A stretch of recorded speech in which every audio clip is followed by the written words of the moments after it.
Students, मैं अंचल लायल यानी AD sir Try Team Academy में आप लोगों के सामने एक बार फिर से हाजिर हूँ। प्रदीप सर से आप लोगों का अच्छा खासा डिस्कशन हो ही चुका है। मैं ज़्यादा टाइम ना लेते हुए 2 मिनट आप लोगों को ये कहूँगा कि जब तक आप लोगों का रिस्पॉन्स हम तक नहीं पहुँचेगा हमें काम करने में मज़ा नहीं आएगा। देखिए, हम लोग यहाँ पे जो है क्लास खोल के बैठे हैं, इसमें आपको लगता होगा क्या जोर आता है, क्या मोबाइल क्या गया है, वीडियो बनाया अपलोड कर दिया। ऐसी बात नहीं बेटा, इसमें बहुत मेहनत लगती है और हम उससे भी ज्यादा मेहनत करने को तैयार हैं। लेकिन मेहनत करने का मजा तब आए जब ये पता चले कि सामने वाले को हमारी मेहनत पर कुछ फील हो रहा है या नहीं हो रहा। आप ना तो आप लोगों के कोई कमेंट्स आ रहे हैं, कमेंट सेक्शन में आइए। मैं बार बार बोलता हूं अपने हर वीडियो में, कमेंट सेक्शन में अगर हमारे वीडियोस में कहीं कोई दिक्कत है, कोई टीचिंग टेक्नोलॉजी में दिक्कत है तो वो आके बताओ। अगर सही लगता है तो कम से कम थोड़ा अप्रिशिएट करो, लाइक करो, सब्सक्राइब करो। ये लाइक सब्सक्राइब करने से ना तो आप लोगों की जेब से कुछ जा रहा है ना हमारी जेब में कुछ आ रहा है, लेकिन एक थोड़ा सा ये है कि हमें मेंटली बूस्टअप मिलता है कि हाँ हमारा काम अच्छा जा रहा है, बच्चों को पसंद आ रहा है ना। तो ज्यादा से ज्यादा, और आप लोग अपने सोशल मीडिया प्लेटफॉर्म से हमारे वीडियो को शेयर करिए ताकि हम लोगों की पहुंच ज्यादा से ज्यादा स्टूडेंट्स तक हो। हमारा यहाँ पर जो एम है वो पैसा कमाना नहीं है, हमारा यहाँ पर जो एम है वो ज्यादा से ज्यादा स्टूडेंट्स तक अपनी पहुंच बनाना है। और वो पहुंच तभी बनेगी जब आप लोग सपोर्ट करेंगे। अब हमारे, आपको जैसे प्रदीप सर ने भी बताया होगा कि जो हमारे वीडियो के व्यूअर्स हैं, जो हमें देख रहे हैं, उनमें से 50% से ज्यादा बच्चे ऐसे हैं जो कि नॉन सब्सक्राइबर्स हैं। मतलब उन्होंने हमें सब्सक्राइब नहीं किया लेकिन हमारी वीडियो देख रहे बराबर है। तो हो सकता है उन्हें मालूम नहीं हो कि सब्सक्राइब कैसे करते हैं। तो थोड़ा सा इस चीज को देखो यार, लिंक पर क्लिक करो, सब्सक्राइब करो, ठीक है ना। इससे थोड़ा सा ये होगा कि हमारा कॉन्फिडेंस बूस्टअप होगा, और जितना हमारा कॉन्फिडेंस बूस्टअप होगा उतना हमें काम करने में मजा आएगा, राइट। तो ज्यादा टाइम वेस्ट ना करते हुए आगे चलते हैं हमारे आगे के सेक्शन पे। कल हम लोगों ने खत्म कर दिया था कूलाम्स लॉ, फिर मैंने आपको कहा था कि नेक्स्ट लेक्चर में आपको कूलाम्स लॉ और आपके क्वांटाइजेशन में मिला के कुछ न्यूमेरिकल्स करवाऊंगा, ठीक है। देखते हैं बोर्ड के ऊपर क्या होता है कि बेटा क्वेश्चन, पहले मैं क्वेश्चन पढ़ देता हूं कि हमारे पास 2 स्फीयर हैं, 2 आइडेंटिकल स्फीयर हैं। ये एनसीईआरटी में भी ये क्वेश्चन, दोनों के बीच का डिस्टेंस है r। कितना है? r। 2 स्फीयर्स, आइडेंटिकल स्फीयर्स, दोनों पे सेम चार्ज है, इस पे भी q है और इस पे भी q है, ठीक है। और दोनों के बीच की डिस्टेंस कितनी है? r। अब एक तीसरा स्फीयर लिया जाता है जो कि इन दोनों के ही आइडेंटिकल है। इस तीसरे स्फीयर को पहले इस स्फीयर से टच कराया जाता है, फिर डिस्चार्ज किया जाता है, फिर इस स्फीयर से टच कराया जाता है, और फिर इन दोनों के बीच की डिस्टेंस को आधा कर दिया जाता है। तो अब नई वाली जो फोर्स है वो पुरानी वाली फोर्स से कितने टाइम्स हो गई, कितने गुना हो गई, क्वेश्चन ये है, ठीक है। तो देखिए शुरू करते हैं यहां से। अभी इन दोनों के बीच में कितनी फोर्स लग रही है? के Q1 और Q2 दोनों ही Q है, तो KQ² मैं थोड़ा बड़ा लिख दूं यार, क्योंकि मेरे कल के वीडियो में भी मैं आप लोगों से माफी चाहूंगा कि मेरे एक दो, जब मैंने वीडियो बाद में देखा तो मुझे पता चला कि मैं थोड़ा सा व्यू रेंज से बाहर निकल गया था। आज ऐसा नहीं होगा, ठीक है। हम लोग थोड़ा कम लिख लेंगे, बार बार मिटा मिटा के लिख लेंगे, लेकिन आप लोगों को पूरा दिखाई देगा। F = K, पहले वाले के पास कितना चार्ज है बेटा? Q। दूसरे के वाले के पास भी कितना है? Q। तो Q × Q, Q² r²। तो ये तो हो गई आपकी इनिशियल फोर्स। अब हमको जो इसमें चेंज करना है वो चेंज करते हैं। देखिए यहां से आप एक दूसरा स्फीयर लेकर आए, इसको आपने इससे टच कराया, टच कराते क्या होगा? क्वांटाइजेशन से पहले हम लोगों ने जो याद किया था ना, कंडक्शन, उसको याद करो। जैसे हम इसको टच कराएंगे तो क्या होगा? जैसे ही आप इसको टच कराएंगे तो दोनों पे चार्ज क्या होगा? बढ़ जाएगा, बराबर बराबर। टोटल चार्ज कितना है? Q है, और इसके पास कितना है? 0 है। तो जैसे ही मैं इनको टच कराऊंगा तो इस वाले के पास तो आ जाएगा चार्ज Q/2, और इसके पास बच जाएगा कितना? Q/2, ठीक है। अब हम क्या करते हैं, इस स्फीयर को, क्वेश्चन कह रहा है इस स्फीयर को डिस्चार्ज करते हैं। पहले डिस्चार्ज करते हैं मतलब इसके Q/2 को हटा देते हैं। अब मैं इसको ले जाके इससे टच कराता हूं। जैसे ही मैं इससे टच कराऊंगा तो अब भी टोटल चार्ज Q है, क्योंकि हमने उसको डिस्चार्ज कर दिया। तो कितना आ जाएगा बच्चों? Q/2 इस पे और अगेन Q/2 इस पे, ठीक है। तो ये तीसरे स्फीयर का रोल तो यहीं तक था, कोई डाउट? अब क्वेश्चन ये कह रहा है कि हमने इन दोनों को थोड़ा पास में कर दिया और इनके बीच की डिस्टेंस को भी हाफ कर दिया। तो बच्चों नई फोर्स कितनी हो जाएगी? F' से डिनोट कर देते हैं इस नई फोर्स को। ये कितनी हो जाएगी? K की जगह तो K ही रहेगा, ठीक है। Q की जगह क्या आ जाएगा? Q/2। तो ये आ जाएगा बेटा Q/2 × Q/2 कितना आ जाएगा? Q²/4। अब नीचे पहले आप R का स्क्वायर कर रहे थे, इस बार R/2 का स्क्वायर करेंगे तो R²/4 ऊपर आ जाएगा। अगेन 4 से 4 कैंसिल आउट हो गया। तो ये आ गया K Q square upon R square, ये भी था K Q square upon R square. तो आपका आंसर क्या हो जाएगा? फोर्स में कोई भी चेंज नहीं आएगा, the force will remain as it is. दिख तो रहा है ना, force will remain as it is. कोई डाउट? ठीक है, तो मैंने शायद लेक्चर के शुरू में नाम गलत बोल दिया था, ये क्वांटाइजेशन नहीं है, कंडक्शन और कूलाम लॉ को मिला के न्यूमेरिकल है ना, कई बार हो जाता है। अब अगर मैं इसी क्वेश्चन का थोड़ा सा शान शक्ल बदल देता हूं, थोड़ा सा इसको हम लोग सोचने लायक बना देते हैं। मान लीजिए दो स्फीयर हैं, दोनों के पास कितना कितना चार्ज है, Q और Q।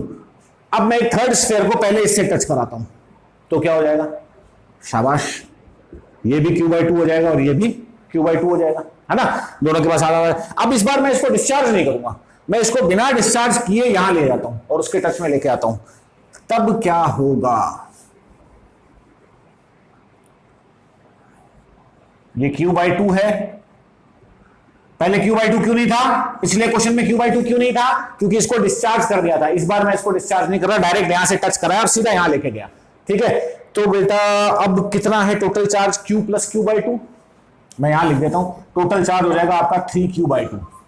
ठीक है, अब ये 3Q/2 चार्ज दोनों स्फीयर्स पे बराबर बराबर बढ़ जाएगा, तो कितना हो जाएगा? 3Q/4 और 3Q/4। तीसरे स्फीयर का रोल यहां खत्म होता है, हमें यह पता चल गया कि यहां चार्ज कितना बच गया? 3Q/4।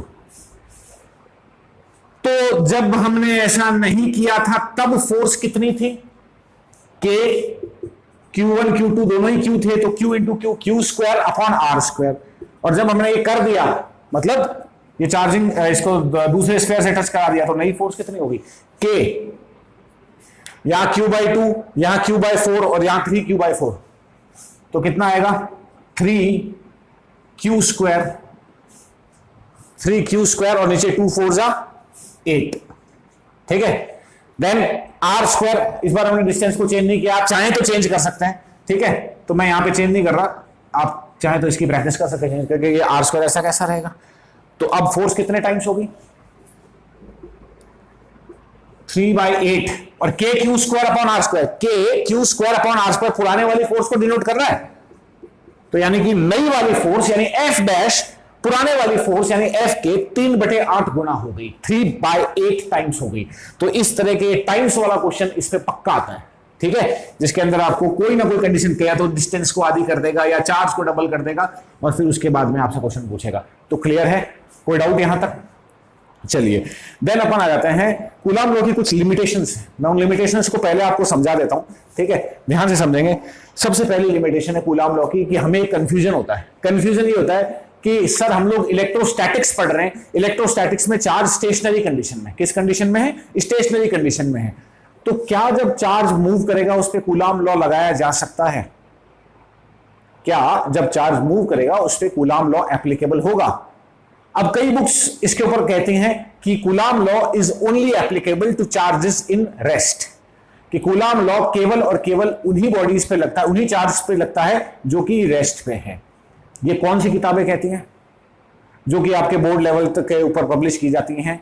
ठीक है, मैं एनसीईआरटी की बात नहीं कर रहा, एनसीईआरटी में काफी मतलब रिसर्च करने के बाद पब्लिशिंग की जाती है, लेकिन जो आपके कई और लोकल ऑथर्स की बुक हैं जिनके अंदर ये बात लिखी रहती है, लेकिन ये बिल्कुल गलत है कि कूलाम लॉ चलते हुए चार्जेस पे नहीं लगता। बिल्कुल लगता है, coulomb law is valid for moving charges, लेकिन उसमें बस एक इशू होता है। इशू क्या होता है? ये चार्ज है क्यों। मैं एक छोटा सा एग्जांपल लेना चाहूंगा आप लोगों के साथ। जब आप एटम्स वाला चैप्टर पढ़ेंगे फिजिक्स में, तो आप ये देखेंगे कि सेंटर में न्यूक्लियस, उसके चारों तरफ इलेक्ट्रॉन क्या कर रहा है? चक्कर लगा रहा है। ठीक है, अगर मैं आपकी इन किताबों की बात को सही मान लूं कि इस चक्कर लगाते हुए इलेक्ट्रॉन और इस न्यूक्लियस के बीच में कूलाम का लॉ नहीं लग रहा, तो तुम लोग ये देखोगे कि जब डेरिवेशन किया जाता है तो आप लोग लेते हैं Z, आपका एटॉमिक नंबर जो अंदर नंबर ऑफ प्रोटॉन्स बताता है। ठीक है, E into E square upon R square और K, या K की जगह आप लेते हैं 1/4 पाई एप्सिलॉन नॉट। ये फॉर्मूला काम में लिया जाता है, ये फॉर्मूला आपके बुक्स में डेरिवेशन में काम में लिया जाता है, बुक्स मतलब स्टैंडर्ड बुक्स में भी लिया जाता है। तो मैं यहां पे इस मुद्दे को ज्यादा कॉम्प्लिकेटेड ना बनाते हुए आपको सीधी सिंपल भाषा में बता रहा हूं कि अगर चार्ज मूव कर रहा है तो भी उस पर कूलाम लॉ लगाया जा सकता है। लेकिन वहां पे हमें एक चीज और ध्यान रखनी पड़ती है, और वो ध्यान रखनी पड़ती है ये कि जब चार्ज मूव करता है, रुका हुआ चार्ज केवल और केवल इलेक्ट्रिक फील्ड बनाता है। रुका हुआ चार्ज केवल और केवल इलेक्ट्रिक फील्ड बनाता है, लेकिन जैसे ही वो चलना शुरू कर देता है वो मैग्नेटिक फील्ड भी बनाता है। Charges in motion create both electric and magnetic field. इसीलिए तो अपन करंट की मदद से इलेक्ट्रोमैग्नेट बना पाते हैं, क्योंकि करंट के अंदर चार्ज भागता है, भागता हुआ चार्ज मैग्नेटिक फील्ड भी बनाएगा। ठीक है, तो यहां पे कूलाम लॉ लगता जरूर है, लेकिन आप इलेक्ट्रिक फोर्स के साथ साथ आपको मैग्नेटिक फोर्स को भी कंसिडर करना पड़ता है। यानी in case of moving charge coulomb law can be applied but magnetic effect is taken into view. Coulomb law लगाया जा सकता है, लेकिन मैग्नेटिक इफेक्ट का भी ध्यान रखना पड़ता है, उसके कारण वैल्यूज चेंज हो जाती हैं। ठीक है, तो ये पहली लॉ हो गई, लिमिटेशन हो गई कूलाम लॉ की।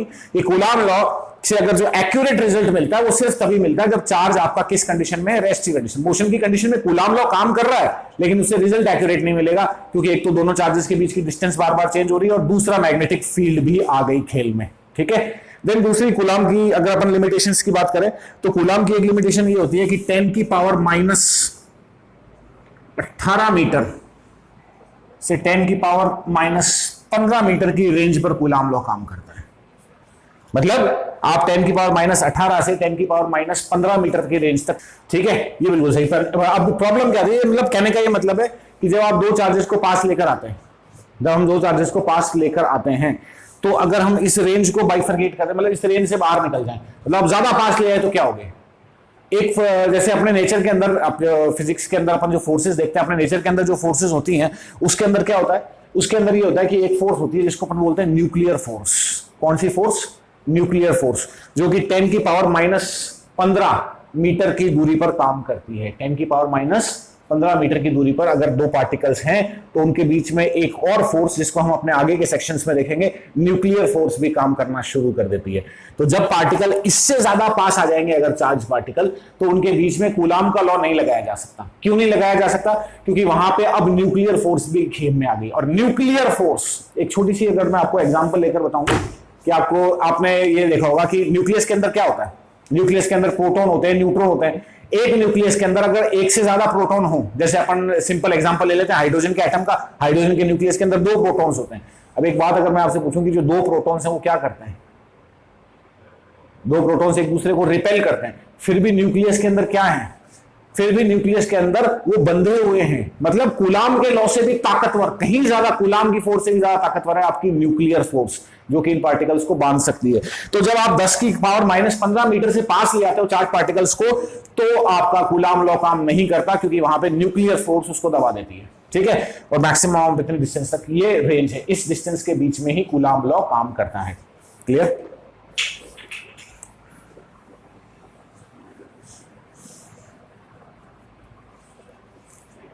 चलिए, अब अपन इसके बाद में, ये होगी आपके कूलाम लॉ की जो लिमिटेशंस हैं। ये लिमिटेशंस हालांकि एग्जाम्स में नहीं पूछी जाती, लेकिन थोड़ा सा अपने को मालूम होना चाहिए कि बाई चांस अगर किसी कंपटीशन एग्जाम में आ जाए तो। क्योंकि जैसा आपके ये जो नेवी एयरफोर्स के कंपटीशन एग्जाम्स होते हैं, इनके अंदर क्या होता है कि फिजिक्स का थ्योरेटिकल पार्ट ज्यादा आता है, थ्योरी क्वेश्चंस पे ज्यादा एम्फेसिस करते हैं ये लोग कॉन्सेप्चुअल क्वेश्चंस के बजाय, क्योंकि ये इनमें क्या होता है कि टाइम कम होता है और क्वेश्चन ज्यादा होते हैं, तो बड़ी बड़ी कैलकुलेशन वाले न्यूमेरिकल दिए नहीं जाते, है ना। चलिए, ज्यादा टाइम ना खराब करते हुए आगे बढ़ते हैं। कूलाम लॉ के बाद में हम लोग आते हैं vector representation of coulomb law. अब ये vector representation of coulomb law करवाने से पहले मैं आप लोगों को समझाऊंगा कि ये वेक्टर रिप्रेजेंटेशन का मतलब क्या होता है। बेटा, अभी तक हम लोगों ने कूलाम लॉ के बारे में, कूलाम लॉ के अंदर जिस फोर्स का जिक्र किया है, वो फोर्स सिर्फ और सिर्फ वैल्यू, मतलब मैग्नीट्यूड पता चल रहा है कि फोर्स का magnitude Q1 Q2 upon R² के बराबर होगा, इंटू K होगा। ठीक है ना। अब अगर हमसे फोर्स की डायरेक्शन, तो सबको मालूम है कि सर अगर सेम चार्जेस है तो रिपेल करेंगे, लेकिन अनलाइक चार्जेस हैं तो अट्रैक्ट करेंगे, ये हमें मालूम है। लेकिन जब आप एग्जाम अटेम्प्ट करते हो तो क्वेश्चन पेपर के अंदर उसको डिनोट कैसे किया जाता है, क्या मतलब उसकी क्या मेथड्स होते हैं उसके। ठीक है, तो ये उसको डिनोट करने के लिए है कि कूलाम लॉ का वेक्टर रिप्रेजेंटेशन ये बताता है। आपके एग्जाम में कभी भी ऐसा क्वेश्चन नहीं आएगा आपके सामने कि explain vector representation of coulomb law, कभी भी नहीं आएगा, ना आया है ना आ सकता है। लेकिन वेक्टर रिप्रेजेंटेशन मतलब फोर्सेस का हमें पता होना चाहिए कि भाई वेक्टर रिप्रेजेंट, क्योंकि अभी तक तो हम सिर्फ 2 ही चार्जेस में खेल रहे हैं, कोई दिक्कत नहीं है। जैसे जैसे आप देखोगे आपके न्यूमेरिकल में एक से ज्यादा चार्ज होते हैं, तो एक स्क्वायर के 4 कोनों पे चार्ज रखे हुए, किसी एक चार्ज पे आपसे फोर्स पूछ ली जाएगी, तो उसके लिए आपको क्या आना चाहिए, उसके लिए आपको आना चाहिए वेक्टर रिप्रेजेंटेशन, ठीक है ना। तो उससे पहले अपन समझते हैं, मैं आपको कुछ वेक्टर्स के, हालांकि मैं वेक्टर्स का पूरा चैप्टर जैसा मैंने बताया 11 चलेगी तब पूरा लेके चलेंगे, लेकिन अभी मैं वेक्टर्स की कुछ बेसिक सी बातें जो यहां काम आने वाली है वो बता देता हूं, ठीक है। देखिए क्या होता है बेटा, जैसे ये आपका कोऑर्डिनेट सिस्टम है।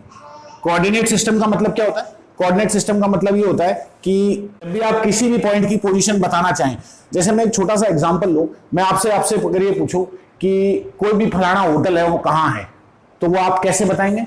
वो आप ऐसे बताएंगे कि सर वो कहां से जाना है आपको, मतलब अगर आपसे कोई रास्ता पूछ रहा है किसी जगह का, तो आपको उसको ओरिजिन बताना पड़ेगा कि वो कहां से जाना चाह रहा है। जैसे अगर मैं बताऊं कि अपने, जैसे मैं इस झुंझुनू शहर की बात कर लूं, तुम्हारी ये जय पब्लिक स्कूल है, तो जय पब्लिक स्कूल तक जाने के लिए अगर कोई मंडावा मोड़ से जा रहा है तो अलग रास्ता होगा, ठीक है, और कोई पीपली चौक से आ रहा है तो उसके लिए अलग रास्ता होगा। तो यहां पे इसे अपन कहते हैं कोऑर्डिनेट सिस्टम। मतलब जब भी हम क्या करते हैं, एक पॉइंट को ओरिजिन ले लेते हैं, जैसे यहां पे अपन ने ये पॉइंट ओरिजिन ले लिया, ठीक है। अब मेरे पास ये 2 पॉइंट है, ओरिजिन मतलब हर पॉइंट की पोजीशन इस पॉइंट से नापी जाएगी, इसको हम ओरिजिन ले लेते हैं, ठीक है। अब मान लीजिए मेरे पास 2 पॉइंट है, 1 और ये दूसरा पॉइंट है 2। तो किसी भी पॉइंट की पोजीशन बताने वाले वेक्टर को क्या कहते हैं? Position vector. कौन सा वेक्टर? Position vector. तो बेटा इस पॉइंट नंबर 1 की जो पोजीशन है वो किस वेक्टर द्वारा बताई जाएगी? R1, R1, ठीक है। इसको थोड़ा ऐसा लिख दूं ताकि आप कंफ्यूज ना हो। पॉइंट नंबर 1 की पोजीशन बताई जाएगी R1 से। पॉइंट नंबर 2 की पोजीशन कौन से वेक्टर से बताई जाएगी?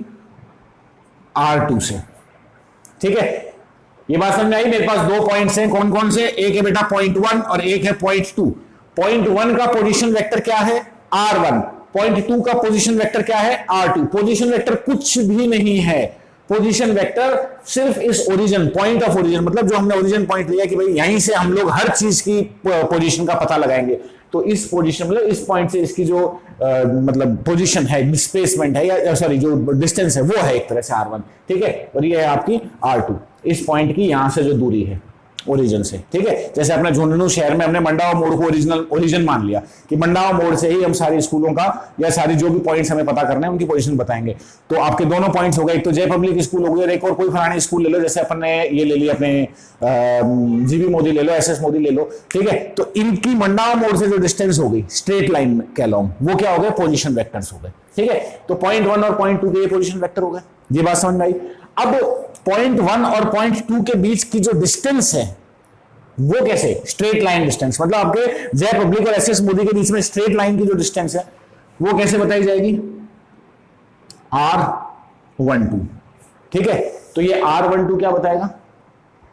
ये डिस्टेंस बताएगा पॉइंट नंबर 1 और पॉइंट नंबर 2 के बीच में। अब डिस्टेंस निकालने के लिए हमेशा याद रखेंगे आप क्या करते हैं, फाइनल पॉइंट का position vector minus initial point का पोजीशन वेक्टर। ये आया समझ में? वापस से समझ लेंगे। मेरे पास 2 पॉइंट्स हैं, ठीक है। कौन कौन से? 1 और 2। पॉइंट नंबर 1 का पोजीशन वेक्टर क्या है? R1। पॉइंट नंबर 2 का पोजीशन वेक्टर क्या है? R2, ठीक है। तो 1 और 2 के बीच में कितनी डिस्टेंस होगी? 1 और 2 के बीच में मतलब 1 से 2 तक जाता हुआ जो वेक्टर है वो कौन सा होगा? R12। उसको हम किससे डिनोट करेंगे? R2 माइनस फाइनल पॉइंट की पोजीशन, यहां जो फाइनल पॉइंट है माइनस इनिशियल पॉइंट R1, ठीक है। तो ये हमें R12 दे देगा। यहां तक कोई डाउट? ठीक है। अब मान लो अगर किसी ने थोड़ा सा क्वेश्चन को घुमा दिया होता है, इसको ये हमने अपने आप, ये जो R12 ये क्या बता रहा है? मेरी बात ध्यान से सुनना। R12 क्या बता रहा है? R12 आपको बता रहा है पॉइंट नंबर 1 के रेस्पेक्ट में पॉइंट नंबर 2 की पोजीशन। ये बात समझ में आ रही है आपको? देखो इसको एक बार मैं आपको पूरे को वापस से समझाता हूं, क्योंकि वेक्टर्स थोड़ा सा कॉम्प्लिकेटेड लगता है, क्योंकि हम लोग उसका जो आपके 11th क्लास में आप लोग उसको सीरियसली लेते नहीं है ना, जबकि वो बेस है। वेक्टर्स आगे पूरी फिजिक्स का बेस है, तो इसीलिए मैं इसको बिल्कुल डिटेल में आपको बहुत धीरे से समझा रहा हूं। नहीं समझ में आए तो कमेंट सेक्शन में बताना, हालांकि तुम कमेंट करोगे नहीं, हम लोग ऐसे बक बक के मर जाएंगे, लेकिन फिर भी अगर कोई सेंसिबल स्टूडेंट बैठा है नहीं जो समझने की कोशिश कर रहा नहीं समझ में आए तो प्लीज कमेंट सेक्शन में बताना, क्योंकि वेक्टर्स मुझे मालूम है एक बार में अच्छों को नहीं समझ में आता, ठीक है, लेकिन फिर भी मैं इसको पूरा जीरो से लेने की कोशिश कर रहा हूं ताकि आप लोगों को आगे के क्वेश्चंस में कोई दिक्कत ना आए, ठीक है। देन लेट्स सी, यहां मैं आपसे कहने की कोशिश कर रहा हूं कि हमारे पास एक ओरिजिन है। ओरिजिन मतलब एक ऐसा पॉइंट जिससे हम सभी पॉइंट्स की डिस्टेंस नापेंगे, ठीक है। उसको हमने वो मान लिया कि वहां पे जो भी है उसकी कंडीशन, उसका कोऑर्डिनेट कितना है 0 0, ठीक है। जैसे एक्स और आपके ग्राफ में एक ओरिजिन पॉइंट होता है जहां पे एक्स भी 0 होता है, वाई भी 0 होता है, तो ये वो पॉइंट है, ठीक है। यहां पे एक पॉइंट है 1 और एक पॉइंट है 2, तो यहां से यहां तक की जो डिस्टेंस है वो क्या कहलाएगी? Position vector of point 1 with respect to origin.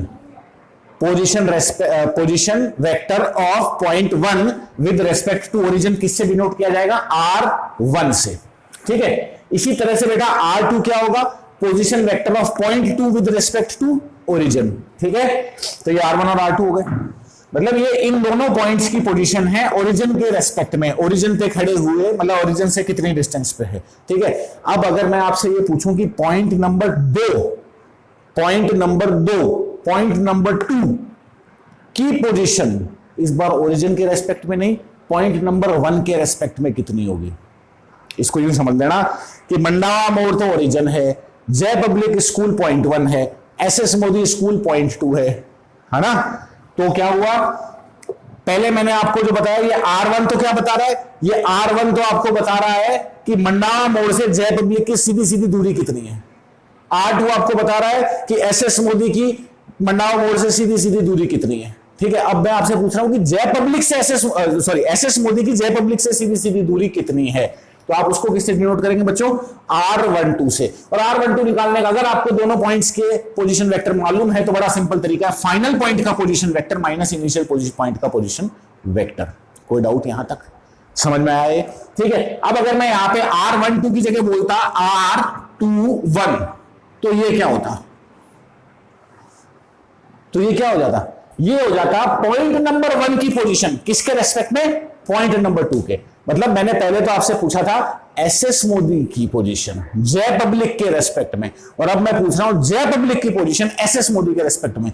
अब तुम कहोगे सर ये तो काम को आपने ऐसे पकड़ लिया और ऐसे पकड़ लिया, डिस्टेंस तो वो की हो रहेगी। मैं बिल्कुल मानता हूं वो की हो रहेगी, लेकिन वेक्टर्स में एक प्रॉब्लम है कि हम डायरेक्शन कंसीडर करते हैं। मान लो यहां पे आपकी जय पब्लिक है और यहां पे SS मोदी है, तो अगर जय पब्लिक से SS मोदी जाना हो तो आप इस डायरेक्शन में जाएंगे, और SS मोदी से जय पब्लिक आना हो तो आप इस डायरेक्शन में आएंगे। डिस्टेंस बिल्कुल सेम होगी लेकिन डायरेक्शन तो उल्टी होगी। तो क्या होता है, R21 की अगर मैं बात करूं तो इसको आप रिप्रेजेंट करेंगे R1, फाइनल पॉइंट आपका हो गया 1 माइनस R2। तो ये बेटा R12 और R21 की वैल्यू बिल्कुल सेम है, लेकिन डायरेक्शन उल्टे होने के कारण यहां पर माइनस आ जाता है। आप लोगों को समझ में आ रहा है अच्छी तरीके से? ठीक है, ये होता है पोजीशन वेक्टर का पूरा खेल। ठीक, ये तो हो गई आपकी पोजीशन वेक्टर की बात। ये मैं क्यों समझा रहा हूं, क्योंकि आपके वेक्टर रिप्रेजेंटेशन में पोजीशन वेक्टर्स के फॉर्म में ही सब कुछ समझाया जाएगा, तो उस समय आपको पता होना जरूरी है। तो ये R12 और R21 हो गए। ठीक है, अब बात आती है कि यूनिट वेक्टर कैसे निकालें। किसी भी वेक्टर का यूनिट वेक्टर निकालने के लिए आप क्या करते हैं? किसी भी वेक्टर का यूनिट वेक्टर निकालने के लिए उसी वेक्टर को उसी की वैल्यू से डिवाइड कर दिया जाता है ताकि उसकी वैल्यू 1 हो जाए। जैसे मान लीजिए कोई वेक्टर है 2i कैप, मतलब x एक्सिस की डायरेक्शन में, और उसकी वैल्यू कितनी है 2, तो मैं उसको 2 से डिवाइड कर दूं तो x एक्सिस की डायरेक्शन में यूनिट वेक्टर आ जाएगा i कैप। ठीक है, तो कोई भी वेक्टर यदि अपनी ही वैल्यू से डिवाइड हो जाता है तो उसकी डायरेक्शन तो वो की वो बनी रहती है, लेकिन वैल्यू 1 हो जाती है, तो उसको हम बोलते हैं unit vector of that particular vector. तो R12 का यूनिट वेक्टर कितना होगा बच्चे? R12 का यूनिट वेक्टर होगा R12 के वेक्टर को R12 की ही वैल्यू से डिवाइड कर दो, तो ये R12 का यूनिट वेक्टर। ऐसे R21 का भी यूनिट वेक्टर निकल सकता है, R21 की वैल्यू को R21 की वैल्यू से डिवाइड कर दो। ये दोनों की वैल्यू सेम होगी लेकिन डायरेक्शन उल्टी होने के कारण माइनस आ रहा है। समझ में आया पोजीशन वेक्टर का खेल? अब अपन आपके पास हम चलते हैं किस पे? सुपर पोजिशन पे। सुपर पोजिशन क्या चिड़िया है, कौन सी किस चीज का नाम है, ध्यान से समझेंगे। जब आपके पास क्या होता है बेटा, सुपर पोजिशन में से मतलब अभी वेक्टर रिप्रेजेंटेशन बच रहा है, फिर सुपर पोजिशन है। वेक्टर रिप्रेजेंटेशन में हमारे पास एक चार्ज है Q1, दूसरा चार्ज है Q2, दोनों के बीच की डिस्टेंस कितनी है? हम कह देते हैं R। ठीक है, अब देखो मैं यहां पे मान लेते हैं कि दोनों चार्जेस सेम पोलैरिटी के हैं। पोलैरिटी मतलब यानी दोनों पॉजिटिव है या दोनों नेगेटिव है। ठीक है, तो बच्चों एक दूसरे को क्या करेंगे? रिपेल। कूलाम बड़ी सीधी सीधी भाषा में कहता है कि दो चार्जेस एक दूसरे पर जो फोर्स लगाएंगे वो उनको जोड़ने वाली लाइन के अलोंग होगी। अलोंग मतलब या तो इस लाइन पे इस तरफ होगी या इस लाइन पे उस तरफ होगी, है ना? ठीक है, तो अब दोनों सेम है तो ये फोर्स किस तरफ होगी? दोनों रिपेल करेंगे, दूर जाएंगे, दूर जाएंगे तो फोर्स किस तरफ होगी? इस तरफ। तो मैं इसको एक अलग कलर के मार्कर से दिखा देता हूं ताकि आपको थोड़ा समझने में आसानी रहे। देखेंगे इस पे जो फोर्स लगेगी ये इस तरफ होगी। ठीक है, अब बात आती है कि आप इस फोर्स को डिनोट किससे करेंगे। ठीक है, तो ध्यान से सुनना मेरे बच्चों, किताबों के अंदर जो स्टैंडर्ड तरीका है जिससे आप डिनोट करते हैं इसको, उसमें ये होता है कि जिस पर्टिकुलर चार्ज पे फोर्स लग रही है उसका नंबर तो पहले आएगा। ये वाली जो फोर्स है ये किस चार्ज पे लग रही है? चार्ज नंबर 2 पे, तो F2। और ये फोर्स लगाई कौन से चार्ज ने? चार्ज नंबर 1 ने, तो F21। ये बात समझ में आई? ये बात आप लोगों को समझ में आई? ठीक है, तो F21 क्या है? चार्ज नंबर 2 पे लगने वाली फोर्स लगाई किसने? चार्ज नंबर 1 ने। क्लियर है?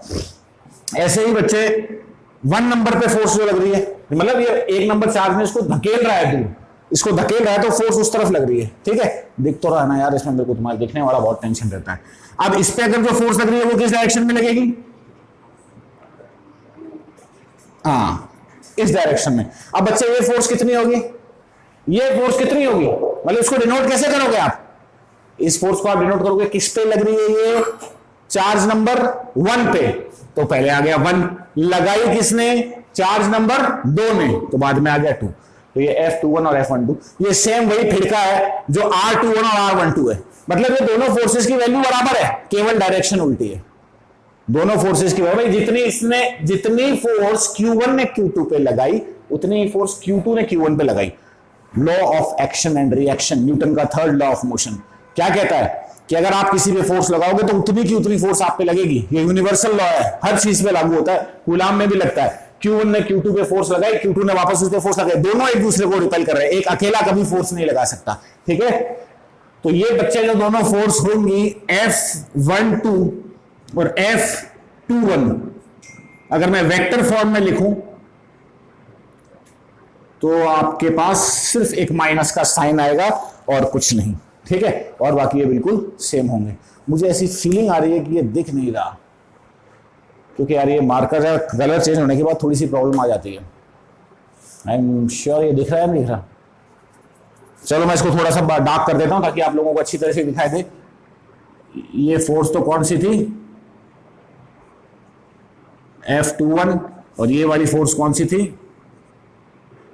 F12। अब तो दिख रहा होगा, आप ज्यादा देख रहा, ब्लैक मार्कर ज्यादा दिखता। मुझे कई बच्चों ने, मेरे जो कई स्टूडेंट्स हैं उन्होंने बोला कि सर आप कलर्ड मार्कर्स यूज लिया करें अलग अलग टॉपिक में, जैसे हेडिंग अलग कलर से, तो थोड़ा सा आपका लेक्चर और अट्रैक्टिव बन जाएगा।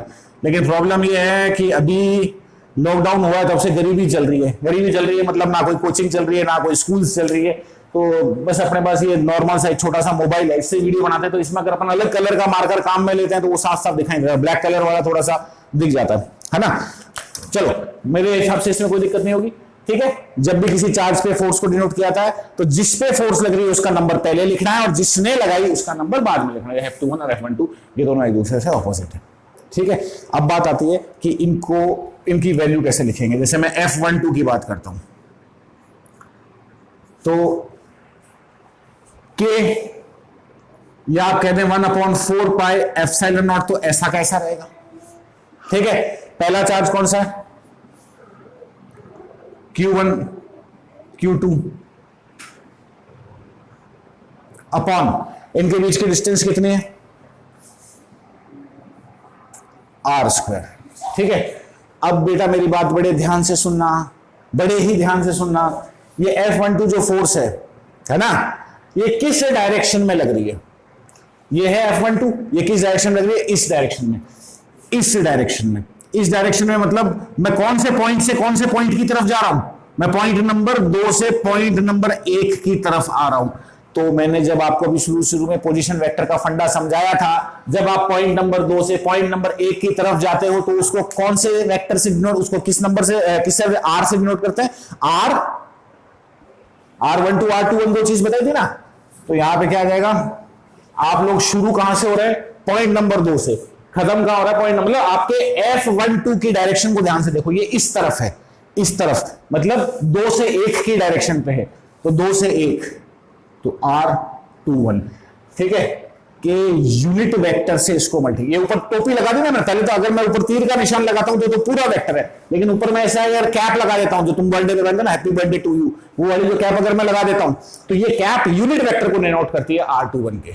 मतलब इस वेक्टर की वैल्यू तो 1 है, इस वेक्टर की वैल्यू कितनी है 1, लेकिन डायरेक्शन क्या है 2 से 1, 2 से 1, ठीक है। अब इसमें जो आपको ध्यान रखना है कि वेक्टर रिप्रेजेंट करते टाइम यहां पे अगर 1 2 आ रहा है तो यहां 2 1 आएगा, ये दोनों उल्टे उल्टे आएंगे, ठीक है। कोई डाउट मेरे बच्चों, ठीक है। इसको बड़े आराम से समझना, एक बार फिर से अच्छी तरह से पूरे लेक्चर को रिवाइज कर करके देखना, तो तुम्हें और भी अच्छी तरीके से समझ में आएगा, ठीक है। ये हो गया आपके पास F12 की वैल्यू। तो मेरे दोस्तों, मेरे बच्चों, F21 की वैल्यू कितनी आएगी? मुझे डर ये लगता है यार मैं बोर्ड से बाहर निकल जाऊं कल के वीडियो की तरह, क्योंकि तुम लोग तो कमेंट करके बताओगे नहीं, है ना, तुमने तो कसम खा रखी है। तो देखो F21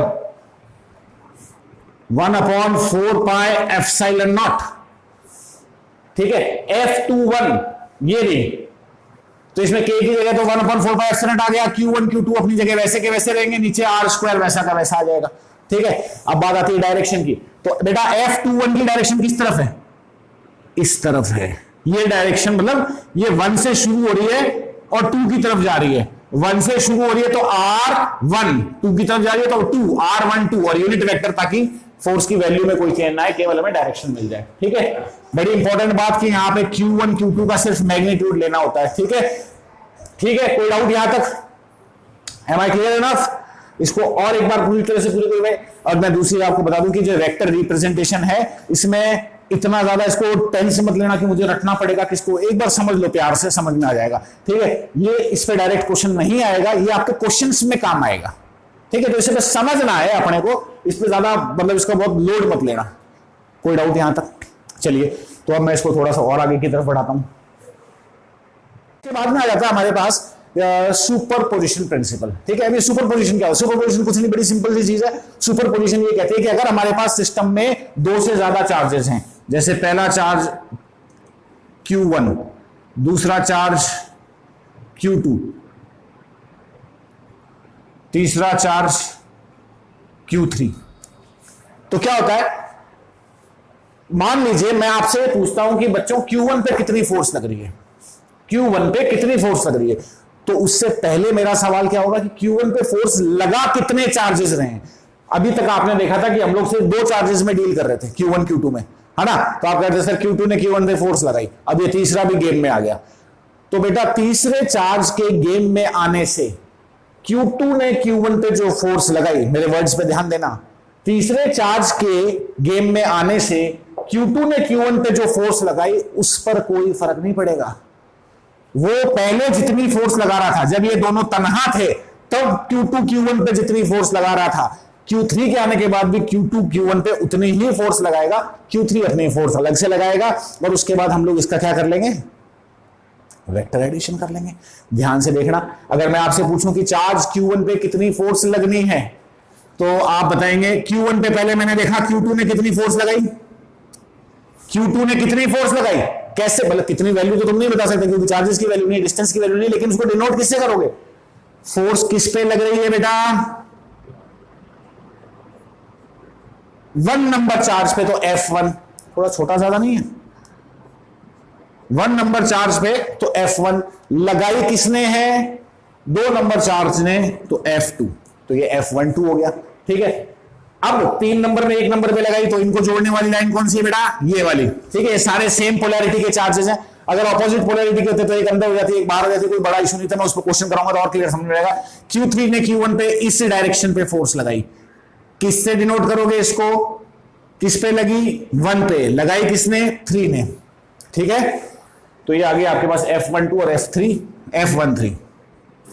ठीक, अगर हमें ये वाला एंगल मालूम है, ये वाला एंगल मालूम है, थीटा एंगल, ठीक है, तो आप इसकी वैल्यू निकाल सकते हैं वेक्टर एडिशन लॉ से। मान लीजिए, मेरी बात ध्यान से सुनना, F1 पे चार्ज Q1 पे दो फोर्स लग रही है, कौन कौन सी? F13 और F12। तो दो फोर्स लग रही है, तो टोटल फोर्स कितनी लग रही है? जैसे मैंने आपसे कहा कि बेटा किसी ने मुझे 10 रुपए दिए और किसी ने, एक जने ने और आया, उसने मेरे को 10 और दे दिए, तो मेरे पास कितने हो गए? 20। बड़ा सिंपल आंसर है। लेकिन फोर्सेस के केस में मैंने कहा 10 न्यूटन की फोर्स लगाई, ध्यान से देखना, इस डस्टर पे मैंने 10 न्यूटन की फोर्स लगाई, ठीक है, फिर पीछे से एक जना और आ गया, उसने मेरा सपोर्ट किया, 10 न्यूटन की और लगाई, तो टोटल फोर्स कितनी हो गई डस्टर पे? 20 न्यूटन। आपने कहा सर इसको डायरेक्ट जोड़ दिया ना हमने, लेकिन ध्यान से देखना, इस डस्टर पे मैं 10 न्यूटन की फोर्स इस तरफ लगा रहा हूं और फिर 10 न्यूटन की इधर से लगाने लग जाता हूं, टोटल फोर्स कितनी हो गई? 0 हो गई, नहीं हो गई? इस बार आपने फोर्सेस को माइनस क्यों किया, क्यों नहीं जोड़ा? क्योंकि ये वेक्टर्स हैं, वेक्टर्स को हम रियल नंबर्स की तरह जोड़ घटा नहीं सकते, उन पे वेक्टर एडिशन लॉ लगाना पड़ता है, ठीक है। उनकी डायरेक्शन बहुत महत्व रखती है, यानी कि आप जब इन दोनों फोर्सेस, इस Q1 पे लगने वाली टोटल फोर्स निकालेंगे तो इन दोनों फोर्सेस को सीधे सीधे नंबरों की तरह नहीं जोड़ेंगे, वेक्टर एडिशन का लॉ लगाएंगे। तो वो बेटा वेक्टर एडिशन का लॉ होगा क्या? वो वेक्टर एडिशन का लॉ होगा, इस पे जो दोनों फोर्सेस लग रही हैं, F12 का स्क्वायर प्लस F13 का स्क्वायर प्लस 2 F12 F13 और दोनों के बीच के एंगल का कॉस, और इस पूरे का अंडर रूट हमें चार्ज Q1 पे लगने वाली नेट फोर्स की वैल्यू बताएगा। चार्ज Q1 पे लगने वाली नेट फोर्स। तो ये फॉर्मूला कुछ आपको, अगर मेरे हिसाब से, ये तो आपने वेक्टर्स में खूब पढ़ा होगा, vector A plus vector B, तो A square plus B square plus 2AB cos theta. तो अगर हमें क्वेश्चन में इस थीटा के बारे में हिंट दे रखा है तो हम निकाल सकते हैं कि कितनी फोर्स लग रही है। अब ये तो आप कहोगे सर वैल्यू तो आपने बता दी, डायरेक्शन क्या होगी फोर्स की? तो फोर्स की डायरेक्शन ये होगी, देखो ध्यान से देखना, फोर्स की डायरेक्शन को मैं यहां पे समझाने से पहले मैं वेक्टर एडिशन लॉ को यहां पे समझा रहा हूं। ये आपके पास वेक्टर एडिशन लॉ है, ठीक है। मेरे पास दो वेक्टर हैं, एक वेक्टर A है और एक वेक्टर B है। अगर मैं दोनों को जोड़ता हूं, इन दोनों वेक्टर को जोड़ता हूं, तो डेफिनेटली मुझे जो तीसरी क्वांटिटी मिलेगी वो भी एक वेक्टर होगी। वो वेक्टर होगी तो उसकी डायरेक्शन क्या होगी? उसकी डायरेक्शन होगी, आप पहले वेक्टर के एंड पॉइंट से, वेक्टर A के एंड पॉइंट से वेक्टर B के पैरेलल एक लाइन को एक्सटेंड कर दो। वो डॉटेड लाइन दिख रही है, बोर्ड से बाहर नहीं गया? नहीं गया, ठीक है। ऐसे ही वेक्टर B से वेक्टर A के पैरेलल एक लाइन को एक्सटेंड कर दो, कर दोगे? इन दोनों के कॉमन पॉइंट को इस लाइन, इन लाइंस के कॉमन पॉइंट से जोड़ दो, तो ये हो गया आपके पास vector A plus vector B, ठीक है। पूरा दिख तो रहा है ना यार, मुझे बहुत डर लगता है मैं बोर्ड से बाहर निकल जाऊं, पूरी करी कराई मेहनत खराब हो जाती है, ठीक है। तो ये हो गया आपके पास वेक्टर A प्लस B। ऐसे ही इन दोनों फोर्सेस का अगर मैं निकालूंगा तो F13 के एंड पॉइंट से F12 के पैरेलल एक लाइन को एक्सटेंड कर दो, है ना। ये थोड़ा ज्यादा लाइट है मार्कर, इसलिए आप लोगों को थोड़ी कंफ्यूजन हो रही होगी, लेकिन मैं हूं यहां कंफ्यूजन दूर करने के लिए। अब यहां से हमने क्या किया, F13 से तो F12 के पैरेलल ले ली, F12 से F13 के पैरेलल लाइन को ले लो, ये ले लिया और इसको जोड़ दो, तो ये हो गई आपके पास F1, मतलब Q1 पे लगने वाली नेट फोर्स F1। ये तो डायरेक्शन हो गई और ये इसकी वैल्यू हो गई। एग्जाम्स में हमें इतने कॉम्प्लिकेटेड जैसे शक्ल सूरत से दिख रहा है, इतना डरावना क्वेश्चन नहीं मिलेगा, बड़े सिंपल मिलेंगे। मैं कल क्वेश्चन कराऊंगा इसके ऊपर, तब आपको बहुत मजा आएगा, ठीक है। तो ये था बेटा सुपरपोजिशन प्रिंसिपल। कौन सा प्रिंसिपल? Superposition principle.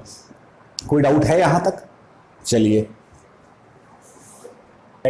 उससे पहले मैंने जो लेक्चर के शुरू में रिक्वेस्ट की थी कि प्लीज हमें थोड़ा सा बढ़ावा दीजिए, हमें थोड़ा सा मोटिवेट कीजिए आपके लाइक और सब्सक्राइब से, वरना रियली बता रहा हूं कि आप लोगों का वॉच टाइम बहुत अच्छा आ रहा है, हमारे चैनल पे वॉच टाइम बहुत अच्छा आ रहा है, लेकिन लाइक्स एंड सब्सक्राइब्स को देखते हुए एकदम से हमारा मनोबल टूट जाता है। तो थोड़ा सा कोशिश कीजिए उसको, भाई अगर आपको अच्छा नहीं लग रहा, कोई कमी लग रही है तो वो बताइए, है ना। तो जो भी है प्लीज, ओके, थैंक यू।